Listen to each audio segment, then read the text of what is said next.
Welcome to Garden Delights. I'm Susan Howington, Family Consumer Science Agent with the Henry County Extension Partnership with the University of Georgia. We have a great show for you today. We're going to be talking about broccoli and orzo salad. I hope you're going to like it. We're going to talk a little bit with Frank Hancock, our Agriculture and Natural Resource Agent, and he's going to tell you more about our services and what we provide for our citizens here in Henry County. We're going to see you back in just a little bit.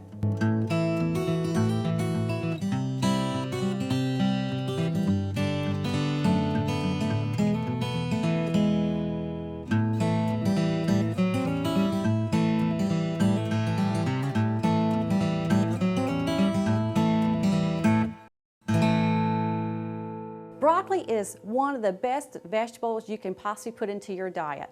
And I hope if you haven't started putting it in your diet, you will now. You know, this is about 5 cups of broccoli. Broccoli is very, very low on calories. It's about 20 calories per cup of cooked broccoli. So you can see you could eat 5 cups of broccoli for 100 calories. So that's pretty good. That would fill you up pretty fast too. So broccoli is really good as far as low in calories. It's also very good as far as a source of dietary fiber and potassium. So those are 2 good things, but not only that, it's very, very high in vitamin C, and it also has your folate in it, also in calcium. So it's also very low in fat, and it's also low in saturated fat, and it's cholesterol free. So we're always looking for options to be cholesterol free, so there's a good choice.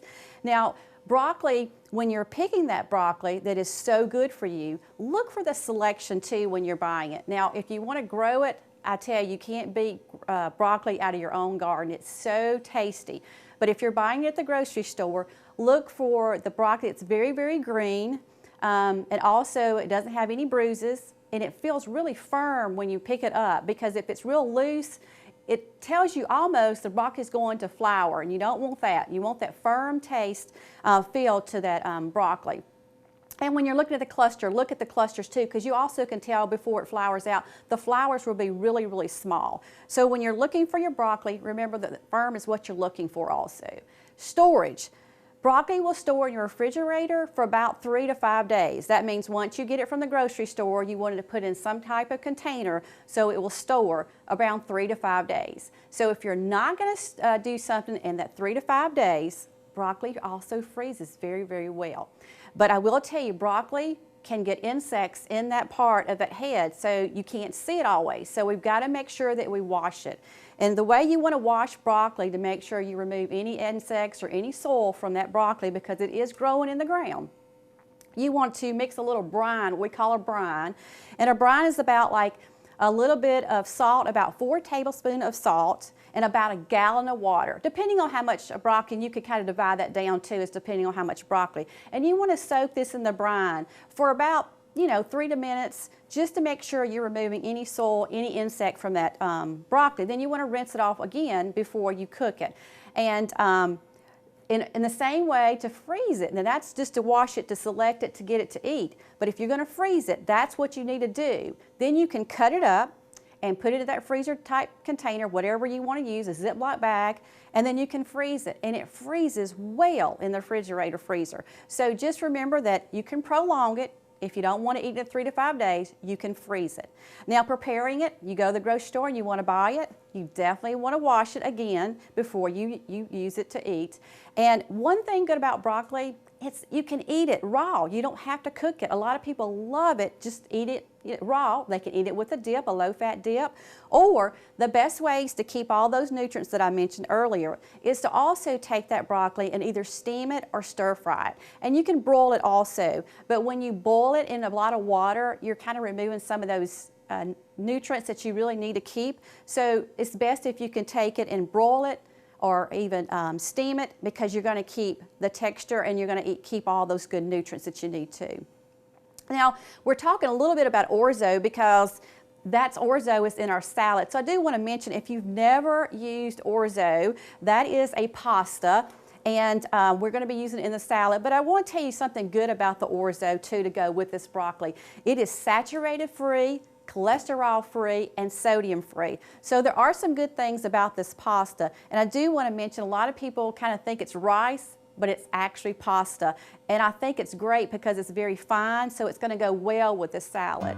I hope that this has helped you learn more about broccoli, why we should eat broccoli, and why it's so healthy for you. So when we come back, we're here from Frank Hancock. He's going to talk to us more about our services and what we provide in this community in Henry County. And I know you're going to find something you did not know that we do, and hopefully you will call us and we can help you with that answer that you may need one day. We'll see you back in just a little bit. We're going to put all together this broccoli and orzo salad.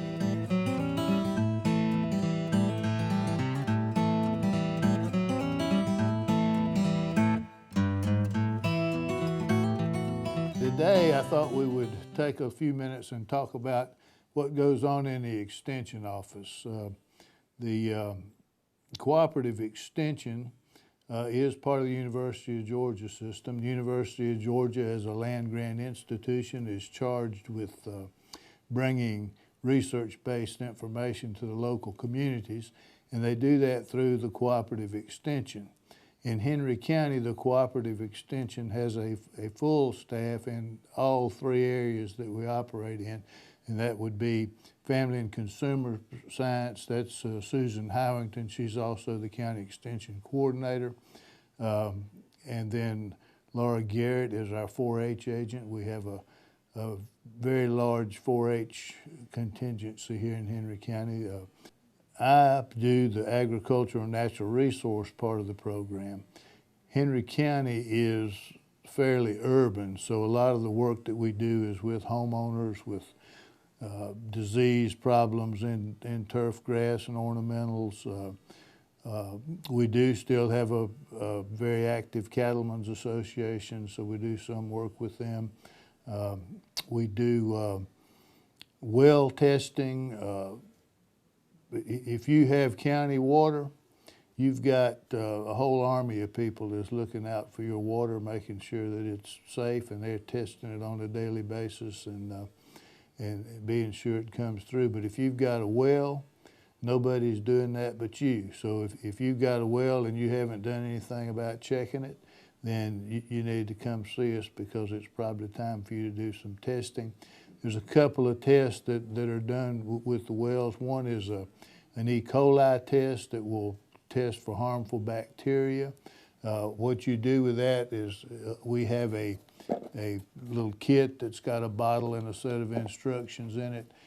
You take the sample and send it directly to the lab. It's a time-sensitive test. So if you're interested in testing for E. coli, then come by the office. We'll give you the information, give you the kit, and then you send the sample directly to the lab.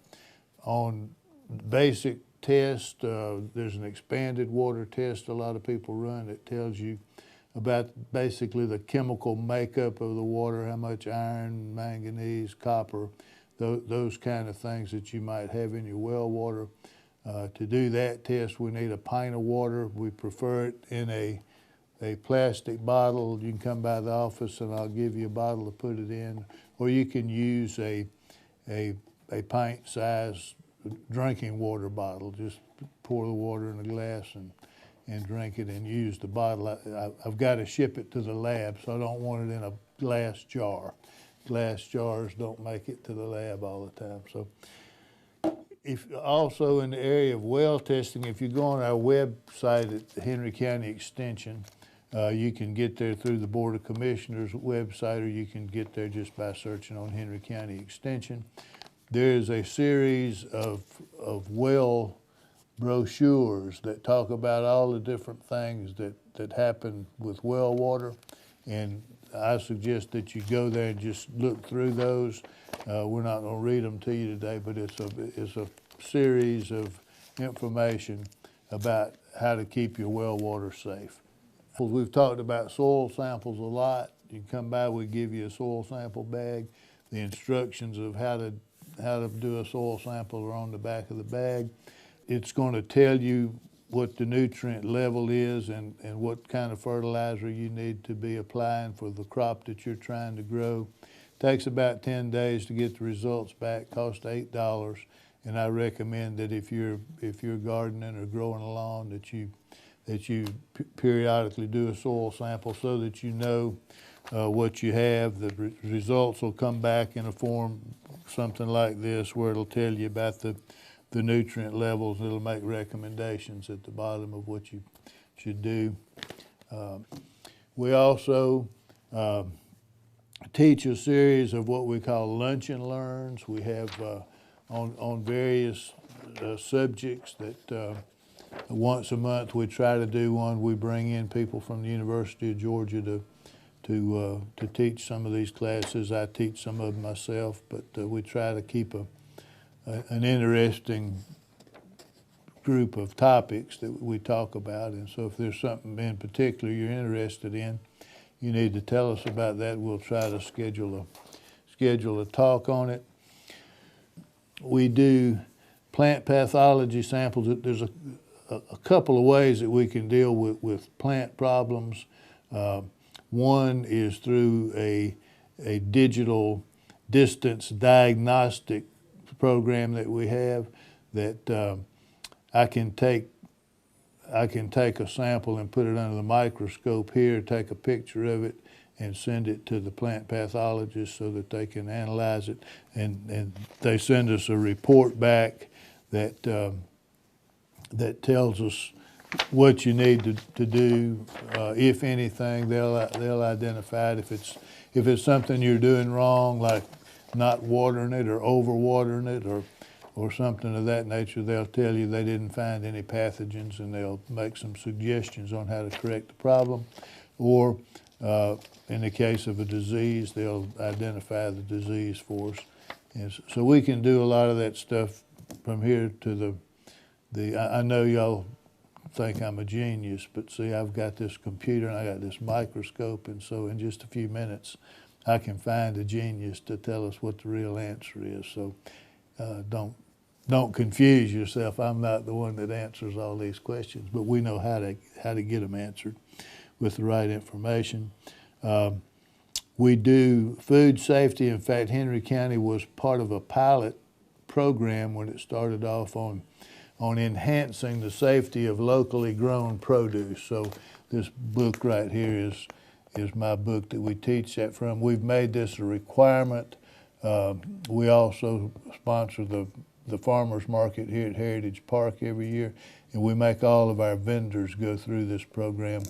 And it's a good program. If you're gardening, even, you might want to make arrangements to attend this. It just talks about things that you need to consider when you're growing your garden that you may not think about to keep your food safe, to prevent bacterial infections, and just the proper way to handle things. And it's a pretty interesting program.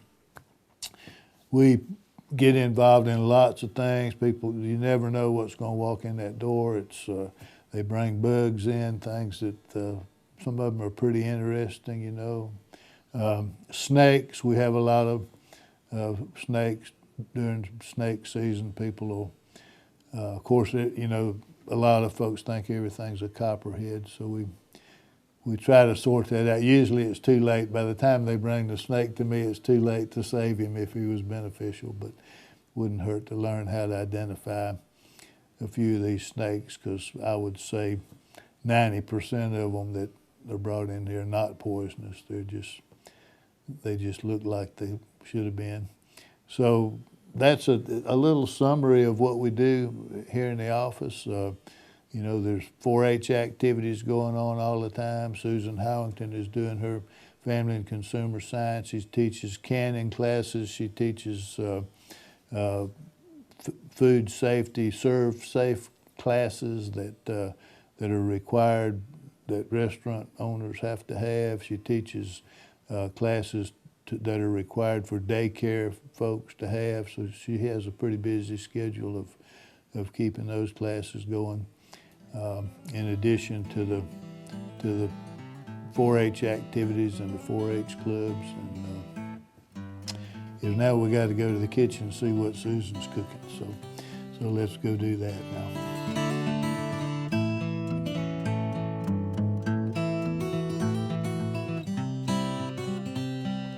to be talking about broccoli and orzo salad. And I mentioned earlier about the wonderful nutrients about that broccoli. And this is about 5 cups for our recipe of broccoli. And I mentioned earlier that 20 calories is 1 cup. So this is 5 cups of cooked broccoli, and it has been steamed. And you know, when you steam broccoli, the neat thing about it, it turns this wonderful, beautiful, to me, green color. So you know what it looks like when it's raw, but once it hits that little bit of steam, it just gives a beautiful color to that broccoli. And you don't want to overcook it. So the recipe is going to tell you that you're going to steam your broccoli for about 3 to 4 minutes in some water. So once you steam it though, you want to take it out of that water, drain that water off, and then you're going to put it in cold water or a little bit of ice in it because you want to chill it. You want this broccoli to stop cooking at that point. So that's your 3 to 4 minutes of cooked broccoli at 5 cups. And this is about, if you're going to the grocery store, it's about 2 of the little heads together makes about the 5 cups that you're looking for the recipe. Now in the recipe, it also, after the broccoli's ready, I'm going to go ahead and kind of go through the recipe so you'll know. This is the orzo pasta. This is about 4 ounces, and this is 4 ounces that has not been cooked. So once you cook it, you can see that it's going to add up to even more. So this is pasta. It's not rice. It looks like rice, but it's pasta. It's so good, and it's so fine, and it works really with salads, but it's also good in soups too. Now what I'm going to go ahead and do for the next part of this recipe, it also asked you to get about 1/2 cup of finely chopped onions. So I'm going to go ahead and chop up my onions. So you want to chop them up pretty fine because people are going to be eating this onion right out of the salad. So you want to make sure that they're not getting big chunks of the onion, but you do want to make sure that it's a size that can mix around with the salad once we mix it all together. And I love green onions. I just think that they add a lot of good flavor. If I could use these over other onions, I would most of the times. And I really, really like the green part of the onion, so I'm definitely going to snip off some of those in this chopping. So we're going to get all that we can from those. And we'll get those a little bit smaller on the ends. And so that's kind of what we're looking for in the onions. And actually, we're going to end up mixing this all together. So this is going to all go in there. That's about 1/2 cup of onions right there. And I used that was about 4 or 5. If you like more onions, use more onions. But don't forget, you got to wash your onions before you cut them up. So that's about that 1/2 cup that we need. Now, we also have, this is 1/2 cup of finely chopped olives. Now, these are the black olives, and that's what I chose for this recipe. But if you don't like olives, because I have a coworker that doesn't like them, don't use them. But if you don't like black olives, there's other olives out there like the green ones. So if you want to go green, go with the green olives. Pick out whatever you like as far as your olives, but it's about 1/2 cup. And then this is 1 carrot stick that's been grated. So this is going to add a little bit of color. And then also we're going to add just a little bit of taste to go to it. So we're going to add a little bit of oregano leaf. And this is going to be a 1/2 teaspoon that I'm going to end up putting in this salad before it's all over with. And then this is our 1 clove of garlic, and it's been minced.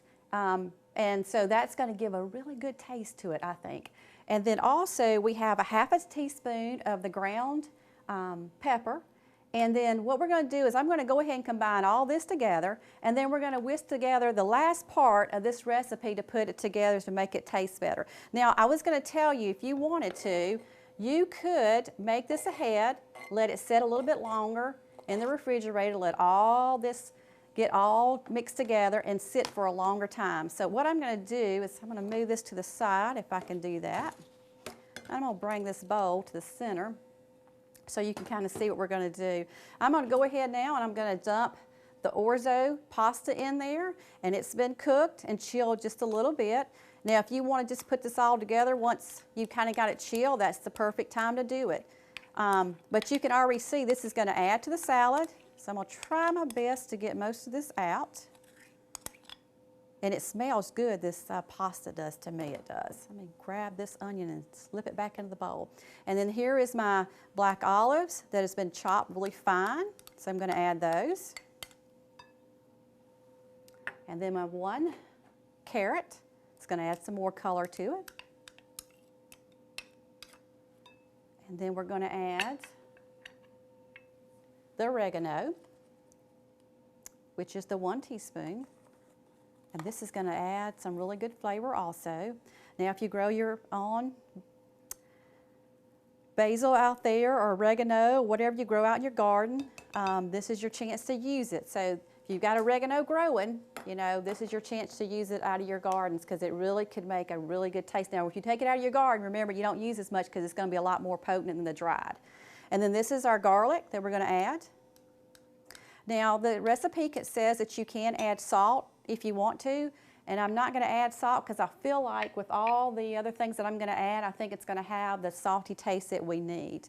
And then here is our pepper, and I love pepper, so if you don't think it tastes good enough with the pepper that we're going to put in, which is only a little bit, which is a half of a teaspoon, then you can add more pepper. Now what I'm going to do right now, because I really want this all incorporated together, I'm going to just mix this all together. And you can see this has a wonderful color to it. And just now, me mixing it together, I can really smell the oregano in it, and it smells so good.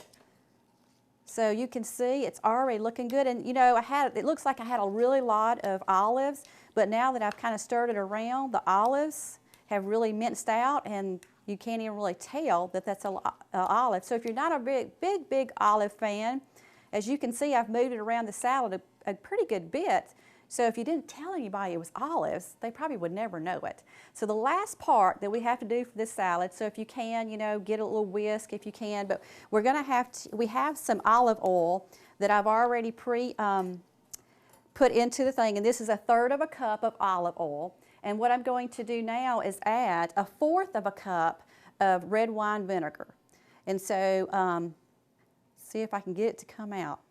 I almost thought I need to take the top off because I was going to think this is not going to pour very well. So we're going to try that. Now if you were just making something you just wanted a light part, you could leave your top on. But for me to pour this in here, I'm going to take the top off. That's the good thing about the red wine vinegar. It does have that little spout to where you can kind of just dash it on. A lot of people will use it to dash on their salads to keep things low fat as far as their dressing, so that's a good thing too when it's like that. So I'm going to mix this together and just make sure we get it all mixed up. And then I'm going to end up pouring this on the broccoli-orzo salad. And you can see this is already looking good, just the red wine vinegar and the oil. And if you needed to, if you felt like you were trying to cut back on, you know, your extra virgin olive oil is what we have. If you want to cut back on it, you could. If you're trying to cut your calories, you know, if you're really trying to cut your calories, don't put the oil on at all. So what I'm going to do is just pour this around. And you can see once that vinegar and oil hit, the mixture changed. It got a little thicker. And we're going to just try to scoop all this out because I know it's going to make it really tasty. Try to set this over here. I just put this right here. All right, I'm going to mix this around so it really gets that flavor into all the salad part. And you can see this is coming along really easy, and it smells really good, tasty. I can smell a little bit of the garlic now as I stir it around. And this is something you can make ahead of time, put in your refrigerator. And I was thinking that I love cheese. I don't eat it all the time, but I do like it. I try to eat the lower fat cheese, but just to add a little bit to this, if you really wanted to on this recipe, it doesn't call for it in the recipe that you'll see today, but if you like Parmesan cheese and you want just a little bit on top, just to give a little bit of texture of a cheese, you could do that also. Or there may be that you want to add some other ingredient to the salad. But doesn't this look great and very colorful?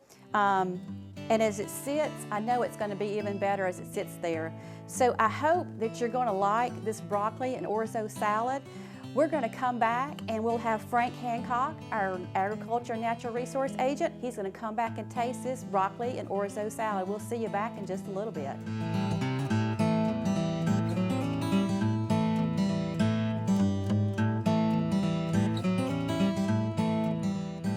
We have Frank with us. We're going to try the broccoli and orzo salad. And And Frank, I hope you're going to like it. It already I have smells just good. been really looking forward to having some broccoli. Well, good, because we know it's good for you, and we know it's low in calories. So we're going to let you try a little bit of that. I'm going to get some myself, and you tell me how well you like it.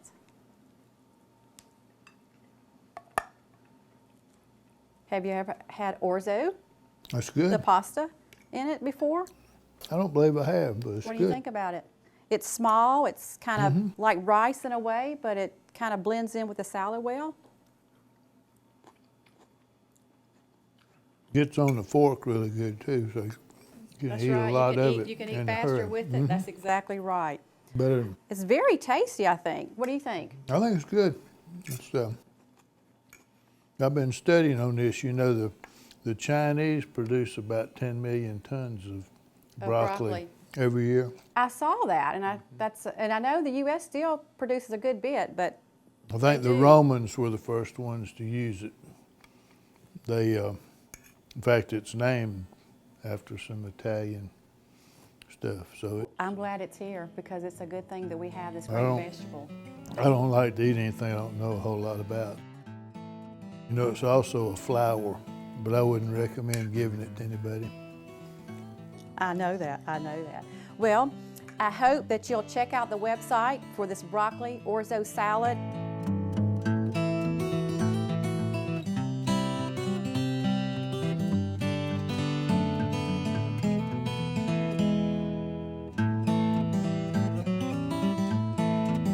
I hope you're going to like it, and we'll see you next time on Garden Delights.